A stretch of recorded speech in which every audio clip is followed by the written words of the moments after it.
இப்படி ஒரு பெரிய அதிகாரியை போய் சொன்னா இந்தியாவுடைய அந்தஸ்து என்ன இருக்கு? அட ஏங்க நீங்க ஒண்ணு இந்தியாவோட அந்தஸ்தையே நீங்க தான் இடுப்புல ஏத்தி வச்சுக்கிட்ட மாதிரியும் இந்த அம்மா பொய் சொல்லிட்டதுனால அதை பொத்துன்னு கீழே விழுந்துட்டா மாதிரியும் கடந்து புலம்புறீங்க.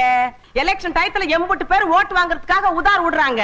எனக்கு ஓட்டு போடுங்க, உங்க வீட்டு பைப்ல எல்லாம் பாயாசமா ஊத்தும், பன்னிக்குட்டி எல்லாம் கண்ணுக்குட்டியா மாறும், மொட்டை தலையில முடி முளைக்கும், சொட்ட தலையில செடி முளைக்கும், அப்படி இப்படின்னு அளந்து விடுறாங்க. ஜெயிக்கிறாங்க, மந்திரியாவும் ஆயிடுறாங்க. சொன்னபடி செய்யறாங்களா இல்லையே? அப்ப அது பொய் தானே. உடனே உங்க சட்டம் அவங்கள பார்த்து, ஐயா நீ பொய் சொல்லி பதவிக்கு வந்துட்ட, அதனால இனிமே நீ மந்திரி இல்ல எந்திரி அப்படின்லாம் சொல்லணும். சொல்லுதா? ஏமா உங்களை மாதிரி ஜனங்க தானே சாதாரண மனுஷங்களை மந்திரி ஆக்குறீங்க, அப்புறம் நீங்களே எப்படி சலிச்சிட்டா இப்படி? அடாடாடா ஐயா, இப்ப சொன்னீங்களே இது 100க்கு 100 கரெக்ட்டுங்க.